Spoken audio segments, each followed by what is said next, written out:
نبی پاک فرماتے ہیں میں سو رہا تھا، چھت پہ فرشتے آئے. بات آپ نے سنی ہوئی ہے، صرف کچھ نظریات معراج کے والے سے عرض کرنے ہیں، چند نظریات. نبی پاک فرماتے ہیں حضرت جبریل نے چھت کے اوپر سے انہوں نے تھوڑا سا حصہ کھولا، چھت پھاڑی. ہمارے نا دیہاتوں میں لکڑی کی جو چھت ہوتی تھی نا، اس پہ ایک بندہ بھی اگر چلتا تھا نا تو گھر کے جو بزرگ ہوتے تھے کہتے تھے پتہ کرو چھت پہ بندہ ہے کوئی. ایک آدمی فٹافٹ بزرگ جاگ جاتے تھے، کہتے پتہ کرو بھائی. بلکہ ساتھ والے کو آواز دیتے تھے، دروازہ کھولتے تھے. ہوتا تھا کہ نہیں ہوتا تھا؟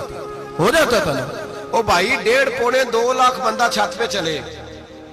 اللہ کے رسول فرما رہے میں سو رہا ہوں. چھت پھاڑ دی، حضرت جبریل آ گئے.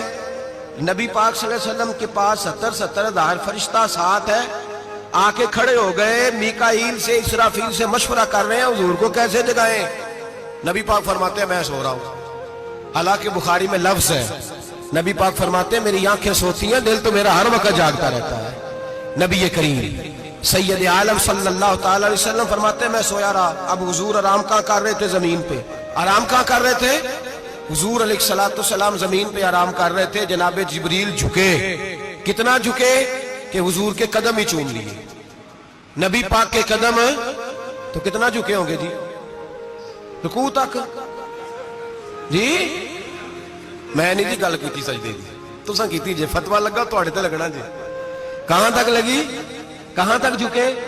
اعلیٰ حضرت کہتے ہیں حضرت جبریل نے سجدہ نہیں کیا نبی پاک. میرے اعلیٰ حضرت کا کمال یہ ہے کہ شریعت بھی بچ جاتی ہے اور عشق کو بھی پورا سکون مل جاتا ہے. اعلیٰ حضرت فرماتے ہیں جناب جبریل نے سر پہ تاج پہنا تھا اور تاج میں موتی لگے ہوئے تھے. وہ موتی نبی پاک کو سجدہ کرنے لگ گئے. وہ موتی نبی پاک کو دیکھے. فاضل بریلوی کے قلم کا حسن فرمانے لگے تاج روح القدس کے موتی جنہیں سجدہ کرے.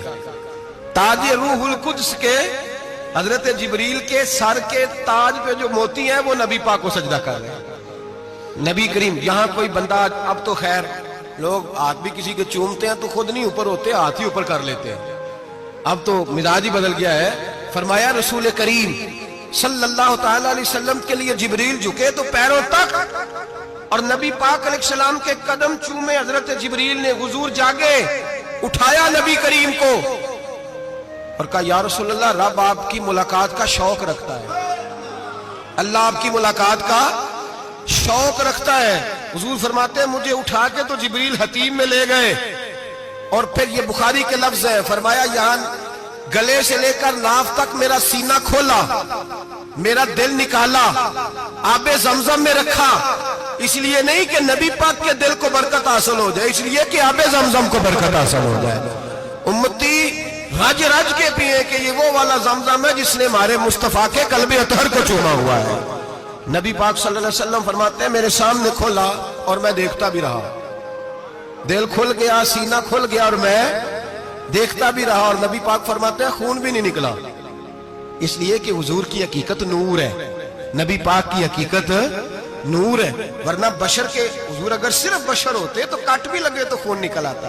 میرے رسول کریم سید عالم صلی اللہ علیہ وسلم فرماتے ہیں پھر جبریل امین مجھے براق پہ بٹھانے لگے. خچر سے چھوٹا تھا، گدھے سے بڑا تھا اور بجلیوں کا بنا ہوا تھا. جہاں اس کی نظر جاتی تھی وہاں اس کا قدم جاتا تھا. نبی کریم فرماتے ہیں مجھے بٹھانے لگے تو میں رک گیا. میں نے کہا میں نہیں بیٹھتا. یا رسول اللہ کیا ہوا؟ فرمایا اللہ فرماتا ہے یوم نسوق المجرمین الی جہنم وردا. جب آپ کے امتی نکلیں گے قبروں سے تو ڈنڈے مار مار کے لے جائے جائیں گے. پہلے رب میرے ساتھ وعدہ کرے کہ جب میرے غلام قبروں سے نکلیں گے تو انہیں بھی براق عطا کرے گا. پہلے وعدہ کرے. حضرت جبریل کہتے ہیں میں وہیں کھڑا تھا. رب کریم نے کہا چل وعدہ کر لے. یوم نحشر المتقین الی الرحمن وفدا. محبوب جب تیرے فرما بردار قبروں سے نکلیں گے تو